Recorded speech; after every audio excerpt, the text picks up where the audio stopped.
So this is the molecular basis of inheritance, chapter 6.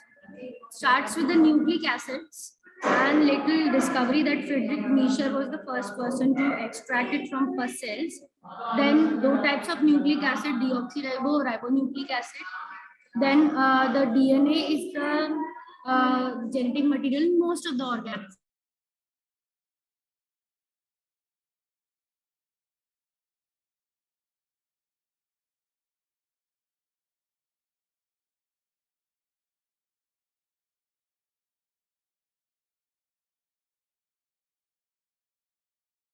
बिल्कुल silently. Deoxyribonucleic acid में deoxyribo sugar use होती है। दोनों के डायग्राम्स आप देख सकते हो। डीऑक्सीराइबो शुगर में 2' पोजीशन पे सिर्फ H ग्रुप होता है, ऑक्सी ग्रुप नहीं होता है, इसलिए उसे डीऑक्सीराइबो कहते हैं। फॉस्फेट ग्रुप होता है, नाइट्रोजन बेसिस होते हैं। डीएनए में नाइट्रोजन बेसिस दो तरीके के होते हैं, प्यूरिन्स और पिरामिडिन्स। प्यूरिन्स डबल चेन होते हैं। एडेनिन और गुआनिन दो प्यूरिन्स हैं, आप देख सकते हो, इनकी डबल रिंग मेंबर्स हैं। नाइट्रोजन कंटेनिंग साइक्लिक रिंग्स हैं ये, एडेनिन और गुआनिन। न्यूक्लियोटाइड्स क्या है? डीऑक्सीराइबो, गुआनासाइन, ट्राइफॉस्फेट, ये सब इनके नाम हैं। एंड देन आप आगे देखेंगे कि फ्रांसिस क्रिक और इन सब ने नोबेल प्राइज विन किया है डीएनए की डिस्कवरी के बारे में। यानी वॉटसन और क्रिक ने बनाया है डीएन डबल हेलिक्स, ठीक है। फिर हम ये जानते हैं कि इसकी कुछ सेलिएंट फीचर्स हैं। एनसीईआरटी में अगर आप चैप्टर 6 डाउनलोड करोगे, उसमें भी आपको अलग से टॉपिक है कि you have the salient features of DNA, ठीक है। तो वो सेलिएंट फीचर्स आपको यहाँ पे भी दिए हुए हैं कि कितनी एंगस्ट्रॉम डिस्टेंस है ऑफ पिच, है ना। वन टर्न कितने का है? 3.4 नैनोमीटर्स का। दो बेस पेयर्स के बीच में कितने गैप है? 0.34 एंड डायमीटर 2 नैनोमीटर्स है। सेंट्रल डॉगमा ये कहता है कि डीएनए से डीएनए बनेगा तो रेप्लिकेशन, डीएनए से आरएनए बनेगा तो ट्रांसक्रिप्शन, आरएनए से प्रोटीन बनेगा तो ट्रांसलेशन। पैकेजिंग की बात होती है, क्योंकि अगर डीएनए 2.2 मीटर अप्रॉक्स लेंथ लंबा डीएनए है तो वो नैनोमीटर्स के और माइक्रोमीटर्स के न्यूक्लियस में कैसे आ जाता है? Without super coiling can not come. तो सुपर कॉइलिंग का कंसेप्ट आता है कि यूकैरियोट्स में सुपर कॉइलिंग के लिए positively charge rich amino acids वाले हिस्टोन प्रोटीन्स होते हैं। हिस्टोन प्रोटीन्स का ऑक्टोमर होता है जिसके ऊपर डीएनए लिपटा रहता है, जो स्ट्रक्चर बनाता है कॉल्ड न्यूक्लियोसोम। से न्यूक्लियोसोम कहते हैं, और डीएनए बीड्स या स्ट्रिंग की तरह मॉडल रहता है। फिर एक्सपेरिमेंट्स आ जाते हैं, ये डीएनए पैकेजिंग होती है, बग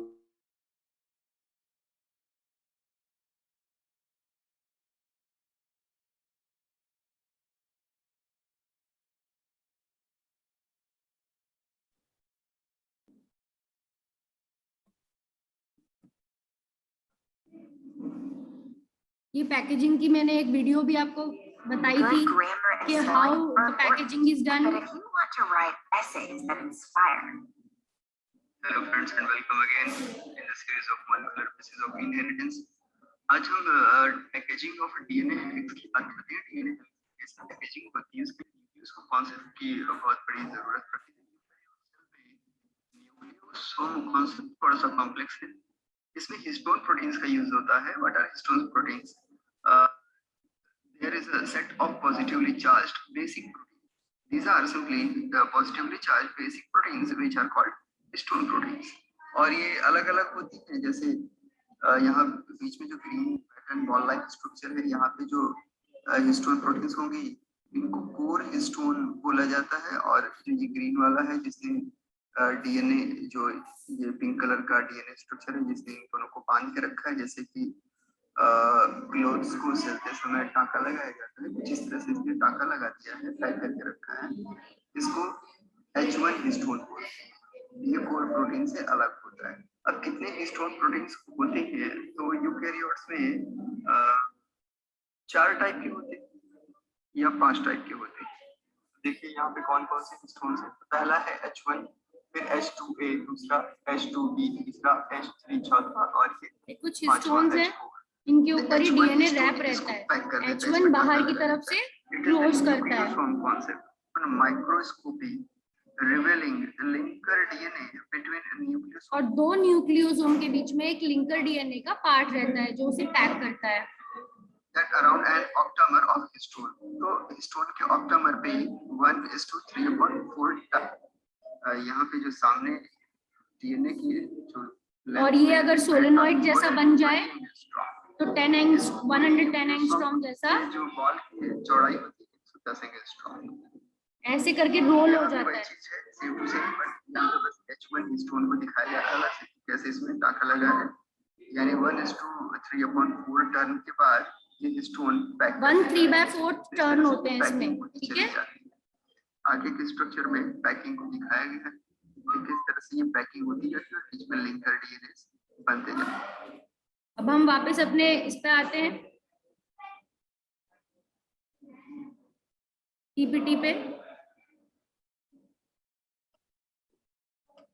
यहाँ पर भी देख सकते हो कि डीएनए की पैकेजिंग से ही क्रोमेटिन बना है, थ्रेड जो कि सोलेनॉइड जैसा थ्रेड है, और वो भी और सुपर कॉइल हुआ है तब क्रोमोसोम बना है। Then chromosome is form, duplicated chromosome, further condensed chromatin, nucleosome coil into fibre, DNA wrapped around histones. तो भले ही डायग्राम ऐसा जा रहा है, जब डायग्राम ऐसा जा रहा है पर ये जो स्टेप्स हैं ये ऐसे आ रहे हैं। मतलब नंबर 1 स्टेप, पहले डीएनए रैप होगा हिस्टोन के अराउंड, फिर न्यूक्लियोसोम और कॉइल होंगे ताकि क्रोमेटिन फाइबर बने, फिर फर्दर कंडेंसेशन होगी क्रोमेटिन की, देन डुप्लीकेटेड क्रोमोसोम हमें मिल जाएगा। क्रोमोसोम के 2 सिस्टर क्रोमेटिड्स वाला क्रोमोसोम हमें मिल जाएगा। Clear? Is it clear? Yes, ma'am. Now coming to epigenetic changes due to the chromatin may result from childhood. Childhood की वजह से environment, chemical, drug, pharmaceutical, aging, diet, इनकी वजह से क्रोमोसोम में भी कुछ प्रॉब्लम्स आ सकती है।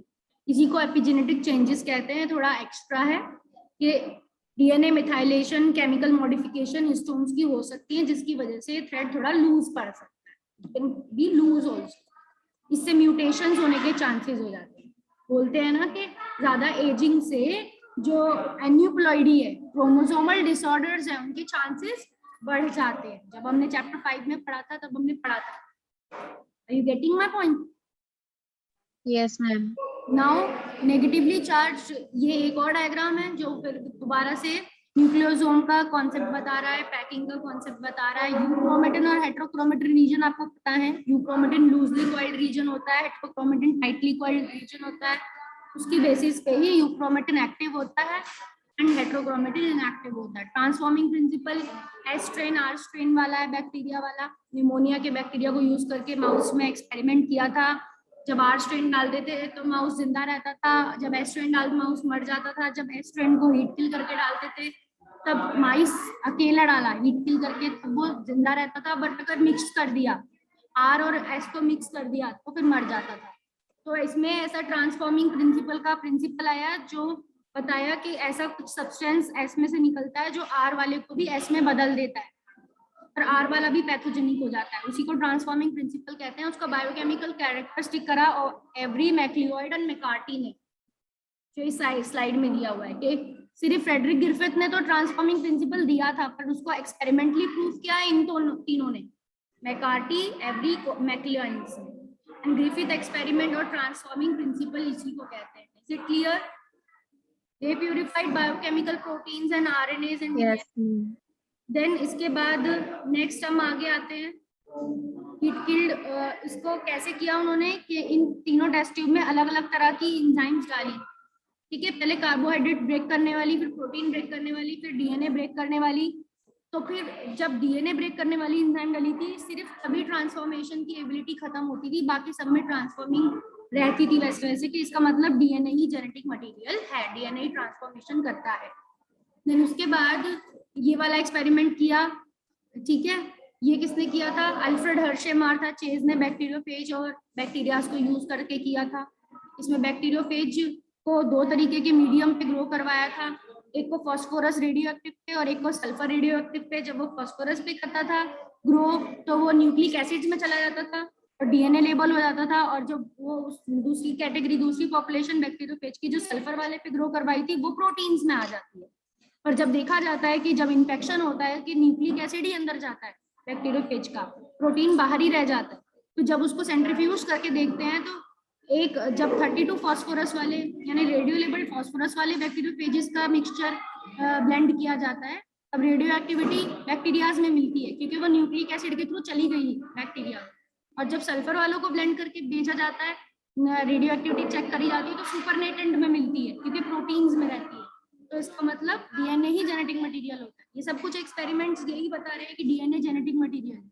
अब डीएनए को जेनेटिक मटेरियल क्यों ज्यादा बोला जाएगा या उसको क्यों सूटेबल है, क्योंकि वो अपनी रेप्लिकेशन करता है, स्ट्रक्चरली स्टेबल है, और म्यूटेशन के स्लो स्कोप है उसके अंदर, और अपने आप को मेंडल कैरेक्टर्स के फॉर्म में शो करता है।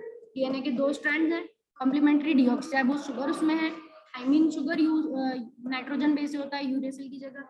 डीएनए डबल स्ट्रैंडेड है, कंजर्वेटिव मेथड है डीएनए रेप्लिकेशन का, and Meselson of Franklin Stahl they group equally on the, फिर ये semi conservative mode of DNA replication के लिए आता है। क्लियर?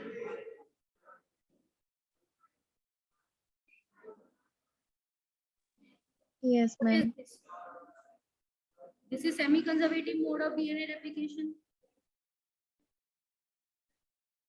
एंड उसमें ये बताते हैं कि जैसे फर्स्ट 20 मिनट्स के लिए ये इकोलाई को जब 19 नाइट्रोजन 14 में ग्रो करवाया, नाइट्रोजन 14 उसके सॉरी नाइट्रोजन 15 में ग्रो करवाया तो उसके डीएनए हैवी हो गया था, तो वो नीचे सबसे नीचे बैंड बनाता है पिंक कलर का सेंट्रीफ्यूगेशन के बाद। जब उसे 14 में 20 मिनट के लिए ग्रो करवाया तो हाइब्रिड हो गया, मीडियम डेंसिटी का, बीच में सेंटर में वो बना बैंड। फिर और नाइट्रोजन 14 में ही कराते गए तो लाइट वाले भी एक्यूमुलेट होने लग गए, तो नए बैंड्स बनने लगे। जितनी ज्यादा जनरेशंस नाइट्रोजन 14 में करवाओगे उतने ज्यादा नाइट्रोजन 14 के बैंड बनते जाएंगे। That means old DNA semi conservative रहता है। हाफ एक स्ट्रैंड जब भी डीएनए अपने आप को रेप्लिकेट करता है, एक स्ट्रैंड पेरेंट का रहता है, एक स्ट्रैंड ऑफस्प्रिंग का न्यू बनता है। अभी तो नए मीडियम में से नए मीडियम का सब्सटेंस उसमें जा रहा है, नाइट्रोजन 14 एक्यूमुलेट हो रहा है। क्लियर? तो ये मीसल्सन और स्टाल का एक्सपेरिमेंट है, तो आपको ये भी पता होना चाहिए। देन आप जाते हैं जब हम इस पे, ये पूरे स्टेप्स हैं इसके डीएनए रेप्लिकेशन की एंजाइम्स पे। डीऑक्सीराइबोन्यूक्लियोटाइड्स हैं, डीएनए हेलिकेस है, DNA polymerase third second one, RNA polymerase, DNA ligase, ये सब एंजाइम के स्ट्रक्चर्स हैं। ये डायग्राम एनसीईआरटी का है, ये शो आपको याद होना चाहिए, सिंपल डायग्राम। कोई ऐसी चीज हो you can tell me.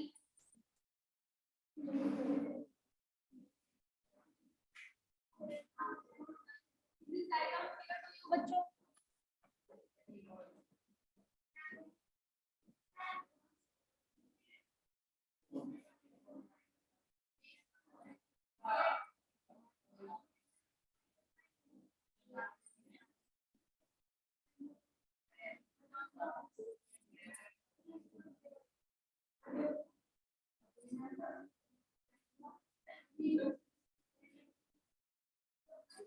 Is this diagram clear to you?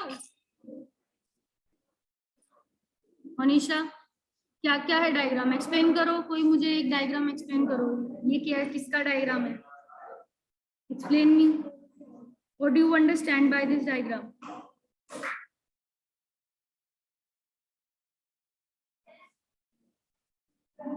Yes, Anushka, what is there? What does blue represent? What does red line represent? What is green? Why the red line is continuous on one another, breaking in the other? Tell me. Who will explain me this? Ma'am अच्छे से तो नहीं याद, लेकिन जो blue line है, हाँ बताओ। मैम जो ब्लू लाइन है वो डीएनए को रिप्रेजेंट कर रही है।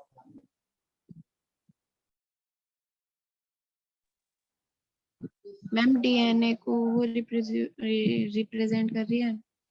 ओके, उसके बाद उसमें रेप्लिकेशन हो रहा है, तो एक एंड पे डीएनए पॉलीमरेज डाला है। ठीक है। ग्रीन पॉलीमरेज पॉलीमरेज एंजाइम है, वो क्या कर रही है? It is synthesising the DNA. DNA polymerase मतलब उसका काम है डीएनए को सिंथेसाइज करना, पॉलीमराइज करना। ठीक है, वो न्यूक्लियोटाइड्स को सामने पेरेंट स्ट्रैंड से रीड कर करके नए नए न्यूक्लियोटाइड्स का पूरा एक नया डीएनए का स्ट्रैंड बनाती है। आगे बताओ। मैम एक बार रिपीट कर दीजिए, मेरा फोन पे फोन आ गया था इसलिए मैं सुन नहीं पाई। मैंने ये बोला कि डीएनए पॉलीमरेज आप बता रहे हो कि ग्रीन एंजाइम डीएनए पॉलीमरेज है, तो I am telling that DNA polymerase is called DNA polymerase because it is polymerising the DNA. Because एक नीले वाले स्ट्रैंड पे से, पेरेंट स्ट्रैंड पे से न्यूक्लियोटाइड्स को रीड करके कॉम्प्लीमेंट्री न्यूक्लियोटाइड सामने लगाकर it is synthesising the DNA, it is polymerising the nucleotides. Therefore it is, I was telling the name meaning, ठीक है। तो इस वजह से रेड कलर का स्ट्रैंड बन जाता है। अब Okay, आगे ma'am. बताओ मुझे, नेक्स्ट स्ट्रैंड के बारे में बताओ, डीएनए लाइगेज के बारे में बताओ, क्या है ये? Tell me what are these other strand. एक स्ट्रैंड पे कंटिन्यूअस बन रहा है, एक पे लैगिंग बन रहा है, ऐसा क्यों हो रहा है? और डीएनए लाइगेज का क्या वर्क है? What is the work of DNA ligase? Ma'am पता नहीं। अब जब वो ब्रेकिंग में बन रहा है दूसरा स्ट्रैंड, तो उसको सील करने वाली एंजाइम तो सही चाहिए ही है। बट मैम वो ब्रेक होके क्यों बन रहा है? ब्रेक होके इसीलिए बनता है बिकॉज जो डीएनए पॉलीमरेज है वो सिर्फ एक ही डायरेक्शन में नॉर्मली डीएनए सिंथेसाइज करने के लिए बनी हुई है, उसकी एक ओरिएंटेशन है, स्पेसिफिक ओरिएंटेशन, ठीक है। तो it can synthesise the DNA in continuous manner only in the 5' to 3' direction. You can see जो ये वाला डीएनए बन रहा है, जो कंटिन्यूअस बन रहा है, वो यहाँ से इसका 5' एंड होगा, 5' से 3' में कंटिन्यूअस बना रही है।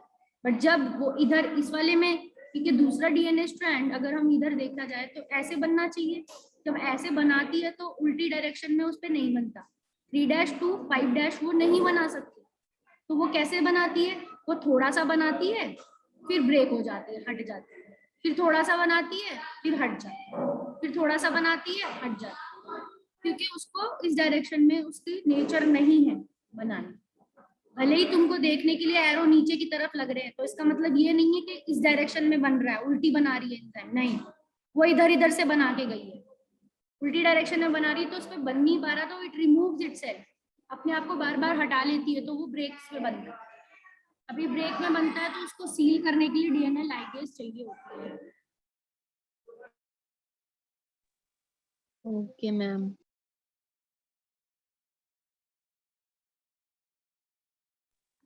मैम ओकाजाकी फ्रेगमेंट्स क्यों, क्या है? इन्हीं डीएनए फ्रेगमेंट्स को जापानीज साइंटिस्ट ने सबसे पहले आइडेंटिफाई किया था and they are called Okazaki fragments. Okay, okay ma'am.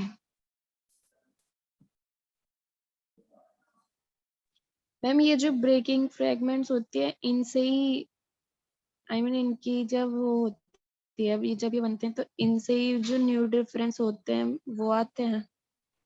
इनसे नॉर्मली जब डीएनए लाइगेज जोड़ देती है तो इनसे ही कंटिन्यूअस स्ट्रैंड बन जाता है, ऐसा, ठीक है। यहाँ पे जो ब्रेक स्ट्रैंड है वो जब डीएनए लाइगेज जोड़ देती है, फॉस्फोडाइस्टर बॉन्ड बना देती है, तो कंटिन्यूअस बन जाता है। मैम मैं ये कह रही हूँ मतलब जैसे जब पेरेंट्स का डीएनए रेप्लिकेट होता है ऑफस्प्रिंग का डीएनए बनाने के लिए, तो उसमें जो न्यू कैरेक्टर्स आते हैं वो इसी वजह से आते हैं क्या?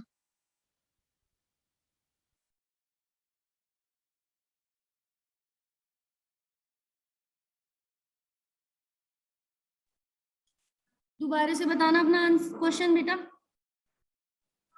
मैम मैं ये कह रही थी कि जैसे जब पेरेंट्स का डीएनए रेप्लिकेट होता है ऑफस्प्रिंग का डीएनए बनाने के लिए, तो ये जो ब्रेक एंड बन रहा है, तो जो न्यू कैरेक्टर फॉर्म होते हैं वो इसी एरर की वजह से फॉर्म होते हैं क्या?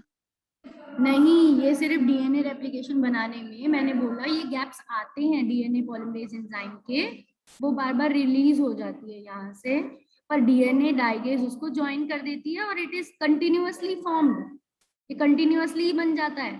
बट स्टिल उसमें कहीं कहीं पर एक दो न्यूक्लियोटाइड्स के एरर हो सकते हैं, बट ये कभी भी गैप्स खत्म वो नहीं होते, their gaps are never there in the, जब टोटल डीएनए बन जाता है तो all the DNA is complete only, ठीक है। बट क्योंकि आपका जो इंजाइम है या कोई भी प्रोसेस होता है, for that sense her process क्या होता है, एक तरह से every process is prone to errors. This is the thing, because कोई भी process जो होगा that is error prone, क्योंकि thousands 10,000 of nucleotide 8,000 of nucleotide वो एक पर सेकंड में बना रही है एंजाइम, तो ये उसकी नेचुरल स्पीड है।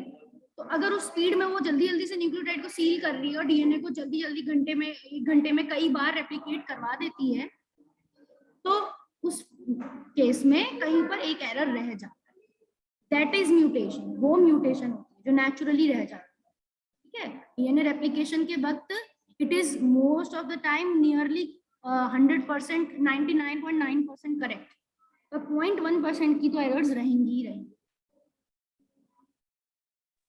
Okay ma'am.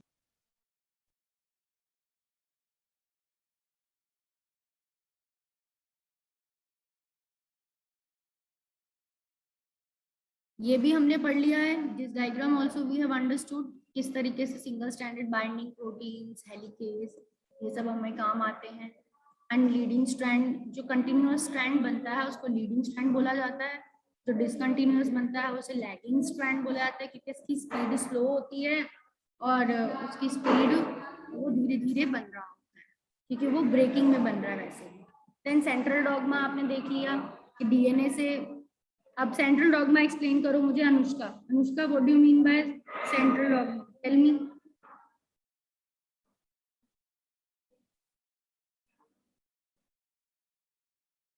Tell me what about central dogma?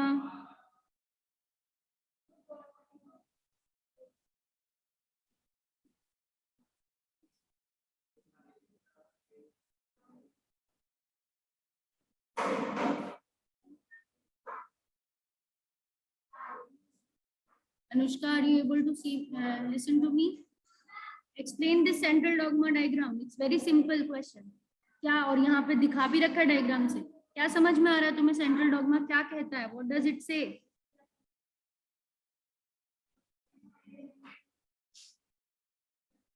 Tell me.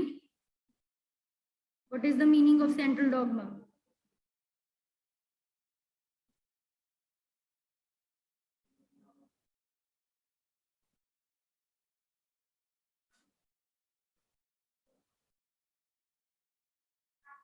Anushka, are you able to listen to me? Write in the chat.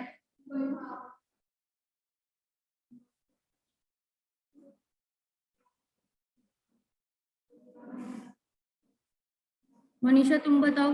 Do you know this diagram? Can you explain it? Central dogma. Yes. Ma'am DNA replication होता है तो पहले DNA का वो होता है, I double mean हो जाता है। डीएनए को पहले DNA gets doubled. That DNA, means DNA replication. Yes Now next. Yes ma'am, DNA ma'am transcription से उस वो हाफ हो जाता है, Not half. Transcription एक में उसके दो एक पार्ट स्ट्रैंड से से जाता है। नहीं, ट्रांसक्रिप्शन में दो स्ट्रैंड में से किसी एक स्ट्रैंड में एक कॉपी बनती है, कॉपी ही बन रही है, डीएनए हाफ नहीं हुआ है। उसके ही एक स्ट्रैंड को रीड करके, और वो भी डीएनए का हाफ नहीं हुआ है, डीएनए थोड़ी बन रहा है, ये एमआरएनए बन रहा है, आरएनए बन रहा है। RNA is another kind of nucleic acid. Are you getting my point? DNA के एक स्ट्रैंड के न्यूक्लियोटाइड्स को रीड करके पेयर करवा के आरएनए मॉलिक्यूल बनवाया जाता है और वो रिलीज करवाया जाता है, दैट इज ट्रांसक्रिप्शन। ओके, तो ग्रीन कलर का जो मटेरियल निकलता है, रेड कलर का मटेरियल है, ये आरएनए है, राइबोन्यूक्लिक एसिड है। अब फिर आरएनए को क्या करवाना पड़ता है? ट्रांसलेशन। जब आरएनए की ट्रांसलेशन होती है तो वो किसमें चेंज होता है? ट्रांसलेशन होती है तो वो किसमें चेंज हो जाता है? प्रोटीन्स में। यहाँ पर दिख नहीं रहा पर पर्पल कलर के यहाँ पे क्या है? प्रोटीन के चेन्स, अमीनो एसिड्स की चेन्स हैं। Clear? Yes ma'am. Okay, so this is the central dogma. Now Anushka, have you got it? Tell me, understand or not? फिर मैम इससे आरएनए बनता है या फिर डीएनए बनता है? किससे? एमआरएनए। एमआरएनए से बेटा प्रोटीन बनती है, बताया तो अभी। एमआरएनए से 3-3 लेटर्स के कोड होते हैं, कोडोन्स होते हैं, उनसे एक अमाइनो एसिड होता है, और उन अमाइनो एसिड के बीच में बॉन्ड्स बना के, पेप्टाइड बॉन्ड्स बना के चेन बनाई जाती है, प्रोटीन, जिसको बोलते हैं प्रोटीन। अमाइनो एसिड की चेन को बोलते हैं प्रोटीन्स। तो ट्रांसलेशन के बाद क्या बनता है? एमआरएनए से प्रोटीन्स बनते हैं। You get proteins. तो मैम उस प्रोटीन का क्या होता है? बेटा प्रोटीन्स, अलग अलग प्रोटीन्स हैं आपके आईज की रेटिना के सेल्स में। You have rod, you have cone. Rod क्या करेंगे? रॉड आपको डे विजन देते हैं, कोन्स आपको कलर विजन देते हैं। अगर आईज में डीएनए, आई के डीएनए से एमआरएनए नहीं बनेगा रॉड और कोन्स का, तो will you be able to understand the light? You will not be able to understand, क्योंकि इसी एमआरएनए से वो प्रोटीन्स बने हैं जिससे कि आपकी लाइट सेंसिटिव प्रोटीन्स हैं, वो हेयर है। अब रूट हेयर में केराटिन नाम की प्रोटीन की जीन एक्टिवेट होगी और केराटिन बनने लगेगा रूट हेयर में, मतलब हेयर ग्रोथ होने लगेगी, वहां से वो प्रोटीन निकलने लगेगा। आपके स्किन है, स्किन में आपका मेलेनिन बनने लगेगा, आरबीसी में आपका हीमोग्लोबिन बनने लगेगा, ये सब प्रोटीन है। ठीक है? Yes ma'am. Sickle okay cell ma'am. Anaemia है। Sickle cell anaemia ma'am haemoglobin की प्रोटीन की चेन में 5th चैप्टर में पढ़ा है, हीमोग्लोबिन की प्रोटीन की चेन में 5th पोजीशन में कोडोन बदल जाता है। तो वो कोडोन बदल जाता है, उसका एक लेटर म्यूटेशन हो जाता है, तो इस एमआरएनए में चेंज आ जाता है, और एमआरएनए में चेंज होने की जगह ग्लूटामिक एसिड की जगह वेलिन आ जाता है, एक अमीनो एसिड ही बदल जाता है। जब एक अमीनो एसिड बदल जाता है, सिकल सेल एनीमिया में आरबीसी की शेप ऐसे राउंड होने की जगह ऐसी हो जाती है, और ये वाली शेप क्या करती है? ये वाली शेप सिकल सेल एनीमिया कहलाती है। बताओ क्या पूछ रहे थे तुम? मैम मैं ये पूछ रही थी कि जो कलर ब्लाइंडनेस जो होती है, हाँ, तो उसमें जो कौन सेल है वो कम हो जाते हैं या फिर उनमें एरर होती है? में एरर होती है। वो पर्टिकुलर तरह का कोन नहीं होता, उसके पिगमेंट्स नहीं होते, उसकी जीन मतलब म्यूटेट हो जाती है। ठीक है? Okay ma'am. हालांकि अब कुछ ऐसी टेक्निक्स आ यस। गई हैं कि जिनसे ये सब प्रॉब्लम सही हो सकती हैं, and it's called gene therapy. Correct gene डाल सकते हैं हम, और ऐसे एक्सपेरिमेंट्स सक्सेसफुल भी हुए हैं जिनमें लोगों की आई साइट्स वापस आई हैं और लोगों की ब्लाइंडनेस ठीक हुई है, बिकॉज उन्होंने उनके सेल्स में, आई के सेल्स में, रेटिना में कुछ ऐसे जीन्स को चेंज कर दिया जो जीन्स उनकी थी। That is called gene therapy. जब हम आगे पढ़ेंगे बायोटेक चैप्टर, बायोटेक्नोलॉजी में ऐसी टेक्निक्स होती हैं जो कि ऐसे जेनेटिक डिसऑर्डर्स को भी चेंज कर सकती हैं और सही कर सकती हैं। तो ऐसी थेरेपीज जीन थेरेपीज होती हैं। Is it clear? Yes ma'am. Ma'am biology और बायोटेक्नोलॉजी में क्या डिफरेंस है? बायोलॉजी में अभी जो हम पढ़ रहे हैं वो है general, how the life works, how plant work, how animal processes work, whether it is reproduction, whether it is any health, about health. It is general, having very wide scope. But biotechnology is just means biology in technique, means biology in industries. Whenever we are dealing with certain kinds of new improved varieties of organisms, we are changing something at DNA level, we are creating a new hybrid. ठीक है? वो भी हर stream में होगा, वो भी agriculture scientist जैसे काम करेंगे, बायोटेक का यूज करेंगे, बट स्टिल वो रिस्ट्रिक्ट हो जाती है रिलेटेड टू जस्ट डीएनए में। आपका इंजीनियरिंग करना पड़ेगा, जेनेटिक में इंजीनियरिंग करना पड़ेगा, कुछ ऐसा चेंज लाओगे आप जेनेटिक्स में जो आपका कोई इस ऐसा कैरेक्टर डेवलप करवाएगा ऑर्गेनिज्म का जो कि ह्यूमन वेलफेयर के लिए काम आ सकता है। ठीक है? Okay ma'am. Yes. So now the transcription. यहाँ पर डीएनए हाफ नहीं हो रहा है, यहाँ पे क्या हो रहा है? डीएनए के एक स्ट्रैंड से, जिसे टेम्पलेट स्ट्रैंड बोला गया, देखो दो स्ट्रैंड्स हैं, नॉन टेम्पलेट और टेम्पलेट। टेम्पलेट स्ट्रैंड के कोड्स को रीड करके रेड कलर का आरएनए बन रहा है। जो एंजाइम उसे बना रही है वो क्या है? RNA polymerase enzyme. Clear? So transcription is a process in which RNA is made from the single strand called template strand of the DNA. One copy of RNA is made. ठीक है? Then ma'am इसका work क्या होता है लेकिन? इसका work central dogma है बेटा। अगर जब तक आपकी ट्रांसक्रिप्शन ही नहीं होगी तो आपके प्रोटीन्स कैसे बन जाएंगे? Yes DNA ma'am. से आरएनए बनना जरूरी है। आरएनए मैसेज है, वो आरएनए ही Yes. तो बाद में जाके प्रोटीन्स बनाएगा।